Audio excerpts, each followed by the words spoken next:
अच्छा और जगह मुसलमानों जहां कोर्ट कचहरी में सबसे ज्यादा झगड़े नाक नीची ना हो जाए, झगड़े करो। मुरादाबाद के इलाके में पीपल्स उस इलाके में जगह तकरीर करने के लिए गए, एक साहब नए जेल से आए, कहा कि हज़रत मुरादाबाद की जेल में इस वक्त 2900 लोग हैं जिसमें 1900 मुसलमान। उनके जुमले बता रहा हूं, इसलिए बस कभी यार माफ करके देखा करो। दामाद रसूल मौला अली कहते हैं अगर माफ करने से तेरी इज्जत घट जाए कल क़यामत में उस इज्जत को अली से ली। और याद रखना किसी को जेल में डालने से तुम्हारे दिल को चैन नहीं मिल सकता जितना चैन तुम्हें उसे माफ करने से अपने घर में सोने से मिले। जाओ अल्लाह और रसूल के लिए कभी माफ करके देखो, उधर तुम माफ करोगे तुम्हारे दिल में चैन और सुकून पैदा हो जाएगा। और तुमने अगर माफ कर दिया अल्लाह की रजा के लिए अल्लाह और उसका रसूल राजी हो जाएगा, और अल्लाह उसका रसूल राजी हो गया तो तुम्हारी आखिरत। मगर ना जमीन बिके तो बिक जाएगा, नाक नीची ना हो जाओ। कितनी देर के लिए? कब्र में सबसे पहले ये तेरी नाक ही सड़ेगी, याद रखना। ये गल गल के नीचे गिरे इस नाक। हमने देखा है नौजवानों, बड़े बड़े सूरमा, बड़े बड़े पहलवान जिनकी मूंछों पे चिराग जलते थे, जिनकी तूती बसती थी, हमने उनकी कब्रों के तख्तों को टूटे हुए देखा है, हमने उनकी कब्र को फटते हुए देखा है, हमने उनकी कब्र को मिट्टी को नीचे गिरते हुए, उनके तख्ते नजर आ रहे हैं, हड्डियां नजर आ रही हैं। यार कोई नाम लेने वाला नहीं है। आज उन लोगों के नाम जिंदा है जिन लोगों ने अपनी जिंदगी को अल्लाह और रसूल के प्यार में गुजारा है। तूती बजने वालों के डंके खत्म हो गए, कोई नाम लेने वाला। इसलिए लोगों अपनी जिंदगी को अल्लाह और रसूल के प्यार में गुजारो। बात लंबी होती चली जा रही है, बस इख्तिसार के साथ अर्ज करने लगा हूं, बड़ी तेजी के साथ इख्तिताम की तरफ प्यार के साथ। फिर उधर ही आते हैं, इधर हाथ उठा के कहें लब्बैक या रसूल अल्लाह। मेरे करीम आका ने प्यार कैसे होता है? फिर बोले प्यार दिल से होता है। मेरे करीम आका मिंबर पे जलवाबार है, मिंबर पे बैठे हैं, इधर देखें, मिंबर पे जलवाबार है, वो खुद क्या हुआ? आप इधर आ रहे तो वो उधर घूर रहे हैं, उधर आ जाए, जल्दी आ जाइए।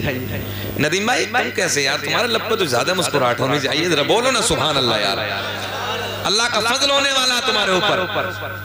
और मैं इसलिए मैंने अपना मौजू बदल दिया कि मुफ्ती साहब बोल गए थे उस तरफ। औरत भी ना अल्लाह की बहुत बड़ी नेमतों में से नेमत है, बहुत बड़ी नेमतों में से नेमत। जब मेरे आपके बाप हजरत आदम अलैहिस्सलातु वस्सलाम जन्नत में थे ना, जन्नत में रब ने फरमाया आदम क्या हाल है? रब्बा सब कुछ तो अच्छा है मौला, मगर दिल नहीं। तवज्जो है? दिल को करार नहीं मिलता, दिल को चैन नहीं आता। अरे वाह, जन्नत में जरा सोचो, जन्नत में रब ने फरमाया आदम जो हम जानते हैं वो तुम नहीं जानते। अल्लाह ने माँ हव्वा को पैदा किया, क्या हाल है? रब करीम चैन है, दिल को राहत है, सुकून है। इसलिए याद रखना लोगों, दोस्तों, औरत मारने की चीज नहीं है, बल्कि तुम्हारे दिलों का चैन है, तुम्हारे दिलों का करार है, और अल्लाह की बहुत बड़ी नेमतों में से एक नेमत। इसलिए औरतों के ऊपर हमेशा रहम किया और ये समझा करो ये भी किसी की बेटी है। और जब एक बाप बेटी को पालता है ना, उसके नाज बड़े अलग, उसके नखरे बड़े अलग। और एक बाप ना 18-20 साल या 25 साल की बेटी को ना परवान चढ़ा के तुम्हारे हवाले कर देता, तुम्हारे सुपुर्द कर देता। जरा कलेजे से पूछो उस बाप के जिसने 25 साल पाली है। और मैं तो मुफ्ती साहब यही कहता हूँ, ये कलेजा वो ही जाने जिसके बेटी है, बस ये तो वही जाने जिसकी बेटी है। यार हमसे पूछो, अभी 3 साल की बच्ची है, अल्लाह कसम जब घर से निकलते हैं आंखों में आंसू आ जाते हैं। 3 बेटे वो इतना प्यार नहीं करते जितनी अकेली बेटी प्यार करती है। और मैं तो ये कहता हूँ कि बेटे की फितरत है माँ से प्यार करना, और बेटी की फितरत है बाप से प्यार करना। मकाबिल बेटों के बेटी बाप से ज्यादा प्यार करती है। ससुराल में पता चल जाए ना मेरा बाप बीमार है, दुआ करती मौला पर दे दे, मैं उड़ के अपने बाप के चेहरे को जाकर देख। तो इसलिए नौजवानों बीवियों पर रहम किया करो, मारा ना करो। बात तो ऐसा जानवर पड़ा कि जैसे बैल की तरफ बंधा हुआ तो मारने लगा है। इसलिए बीवियों पर रहम करो, उन्हें समझाओ, दिलासा दिया करो, समझाया करो। हालांकि बात बड़ी मक्कार होती है, मैं मानता हूँ, बड़ी बड़ी मुजोर होती है। एक हमारे पास भी आगे बोले हजरत रोज घर में धंधा रहता, रोज लड़ाई रहती, बड़ा मारता, बैल चरा के आता तो हमारा काम शुरू कर देता पैना लेकर। हमने कहा अच्छा, हमने एक तावीज निकाला और ऐसे के सीधा सादा वर्क निकाला और यूं लकीरें खींची, बनाया। हमने कहा लो ले जाओ। बोले हजरत क्या करना है इसका? हमने कहा जैसे ही झगड़ा शुरू हो दांत को नीचे दबा के बैठ जाना। तवज्जो है? दांत के नीचे दबा के बैठ जाना। बोले ठीक है। अब ये कहीं रोज बेचारी पिटाई खाती थी, रोज डंडा बसता था इस पे, हालत खराब। बोले हजरत घर बिगड़ने की नौबत पे है। वो तावीज दिया, लेके गई बेचारी और बस दांत के जैसे झगड़ा शुरू हुआ, जैसे आए कुछ इसने बोला तो कुछ उसने बोला। जाहिर सी बात है, मर्द एक कहता तो औरत चार ही कहती है, मगर यार तुम्हें सब्र करना है, उस पर सब्र करना है। और सुने तवज्जो के साथ वो कहने लगे हजरत हमने जल्दी से बटवे से निकाला, दांत के नीचे दबाया, बैठ। अब वो एक बोला तो ये चार बोलती थी, फिर वो दूसरी मरतबा बोला, फिर बोला तीसरी मरतबा। बोले आज तो खामोश बैठिए, थोड़ी देर बोले वाले निकल के बाहर को मर्द रहता है कितनी देर अभी घर में, वो चले। अब दूसरा दिन आया तो फिर उसने जल्दी से बोले फिर मारेगा। जल्दी आया, काम जैसे शुरू हुआ तू मैं शुरू हुई, जल्दी से बटवा खोला, तावीज निकाला, फिर दांत के नीचे दबा के बैठी। तीसरा दिन आया, मीठे का डिब्बा लेके हजरत के पास। बोले हजरत काम हो गया, बहुत अच्छा तावीज, लिखा कुछ भी नहीं था उसमें। बोले हजरत बहुत अच्छा तावीज दिया, काम मुकम्मल, झगड़ा खत्म। इस जबान को पहले रोक लेती तो क्यों पिटती? तो सच तो यही है, इसमें कोई दो राय नहीं है। मगर यार तुम हाकिम हो, हाकिम और रिजालो कव्वामून अला निसा। अल्लाह ने मर्दों को ना औरतों के ऊपर हाकिम बादशाह बना के भेजा है, और बादशाह को रहम करना चाहिए। जो है इसलिए रहम किया करो औरतों पे, और जो औरतों पे रहम करता है अल्लाह उससे राजी हो जाता है। चलो यार बात बड़ी तेजी से फिर आगे बढ़ रही है, लंबी होती चली जा रही है, तो मुख्तसर के साथ अर्ज करता हूं, मोहब्बत से सुने। मेरे मदनी करीम आका ने जब नबी के गुलाम अर्ज करते हैं या रसूल अल्लाह, आका रोने वाला रो रहा है और रोने वाले का अंदाज बड़ा लगे।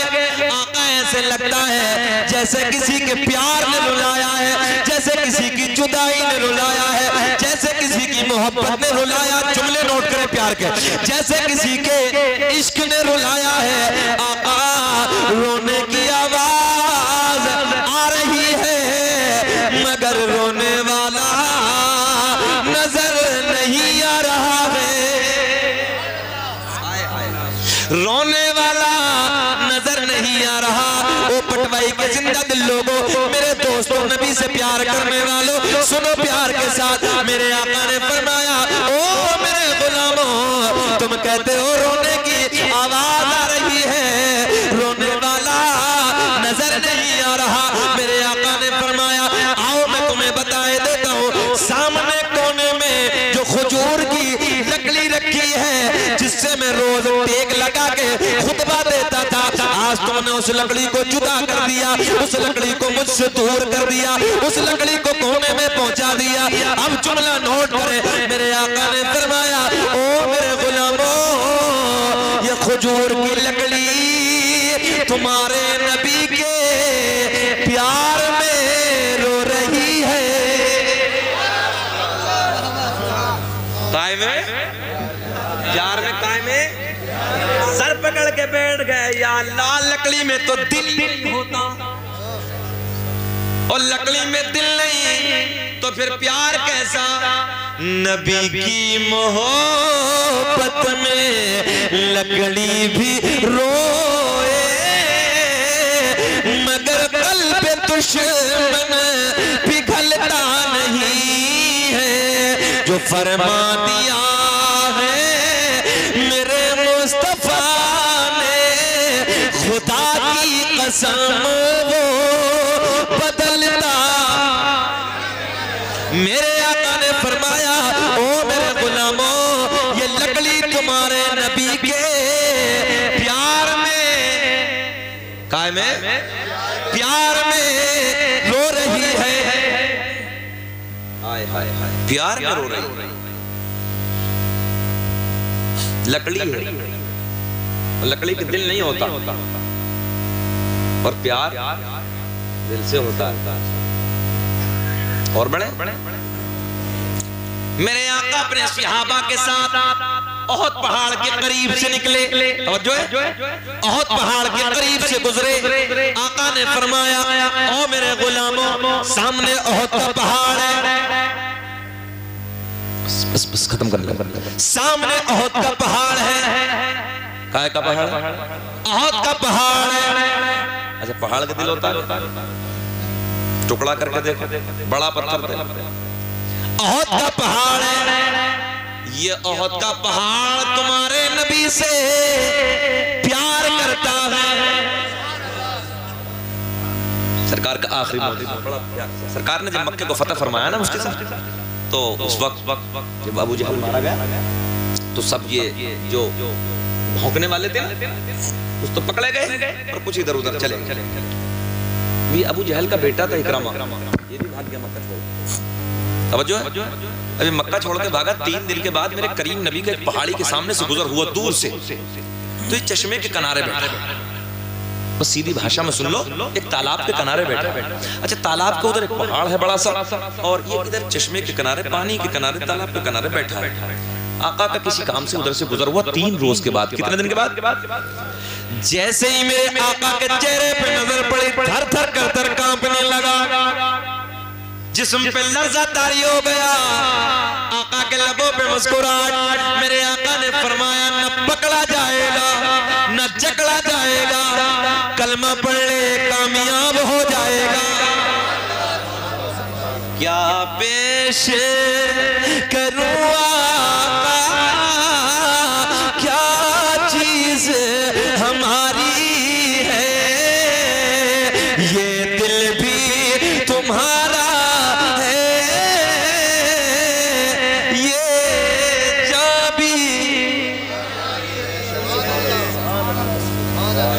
अच्छा भाई तुम भी इधर बैठे थे। मेरे आका ने फरमाया, क्यों कांपने लगा? न पकड़ा जाएगा न जकड़ा जाएगा, कलमा पढ़ ले कामयाब हो जाए। मुफ्ती साहब की फरमाइश है, वो मैं सरकार का नसबनामा पढ़े देता हूँ, मगर ये बात पूरी कर देता हूँ। तो नबी की बारगाह में अर्ज करता, मैं कलमा तो पढ़ लूंगा, मगर जी ये जो सामने वाला जो पहाड़ है ना, इसके ऊपर एक बड़ी चट्टान है, उसके ऊपर एक छोटा पत्थर है। सुने नौजवानों, सुनो, और वो जो पत्थर है ना ऊपर जो रखा, अगर वो आपकी नबूवत की गवाही दे देना तो मैं कलमा पढ़ूंगा। मेरे आका ने फरमाया, क्या तू सच कहता है? बोले जी हाँ सच। अच्छा, उसके दिमाग में बात ये थी, मतलब ही नहीं होती, वो तो बहुत ऊपर रखा है, ऐसा कैसा हो जाएगा? अच्छा, बीच में तालाब भी तो है, बीच में एक नहर है जी, ऐसे समझ लो, बीच में एक नहर है, वो उस तरफ। मेरे आका ने फरमाया, ओ पहाड़ के ऊपर वाली चट्टान के ऊपर वाले पत्थर, बोल दो यार जरा लहके, इधर आ जा। अपने जुमलों में कहने लगा, इधर आ जा, ये बता जा कि मैं कौन हूं। आय हाय आय हाय आय हाय हाय, ओ पहाड़ के चट्टान वाले ऊपर वाले पत्थर, इधर आ जा, ये बता जा कि मैं कौन हूं। बस इतना सुनना था, पत्थर से अलग हो गया, चट्टान से जुदा हो गया, नीचे की तरफ खिसकना शुरू हो गया। हाय हाय, नीचे की तरफ खिसकना शुरू हो गया, पानी के करीब आया। ओ नौजवानों, फितरत को भूल बैठा, नबी के प्यार में यार अंधा हो गया। बड़ा जुमला कह दिया मैंने, नबी के प्यार में अंधा हो गया, फितरत को भूल गया। फितरत है पानी में डूब जाना, पत्थर पानी पे तैरता नहीं है, पानी पे तो पत्थर पत्थरिया भी नहीं तैरती, वो भी डूब जाती है। मगर जैसे ही जाने कायनात का हसीन इशारा हुआ, आमना के चांद का इशारा मिला, पत्थर फितरत को खो बैठा, पत्थर फितरत को भूल गया, पानी पे तैरना शुरू। सुभान अल्लाह, सुभान अल्लाह। हाय हाय हाय। और नौजवानों, सुनो अपने नबी की बात, दुनिया वालों की बातें सुनते हो, सुनो अपने नबी की दास्तान। सुनो अपने नबी की सोनी बातें। फितरत को भूल गया, पत्थर पे तैरना शुरू कर दिया और तैरते तैरते न जाने कायनात के हसीन कदमों के करीब आ गया। अर्ज करता है अस्सलातु वस्सलामु अलैका या रसूल अल्लाह। उधर उसने सलाम पढ़ा, मेरे नबी ने इस तरफ देखा, जो है इकरामा क्या हाल है? बोला जी एक शर्त और है। बोले वो क्या? बोले ये पत्थर जिधर से आया उधर जा भी सकता है। मैंने कहा सवाल करने वाले कितना नादान है। अरे जिस नबी के कहने से आ सकता है तो जा क्यों नहीं सकता? अर्शे हक है मसनदे रिफअत रसूलुल्लाह की और देखनी है हश्र में। बोल दो इज्जत रसूलुल्लाह की। ऐसा लग रहा है तुम भी थक गए हो। हाँ बस खत्म कर लो बस, फिर इंशाअल्लाह जिंदगी में कभी वफा की तो फिर ये वाकया कभी होगा। मुस्तफ़ा जाने रहमत पे लाखों सलाम, शम्ए बज़ में हिदायत पे लाखों सलाम, जो सुहानी घड़ी चमक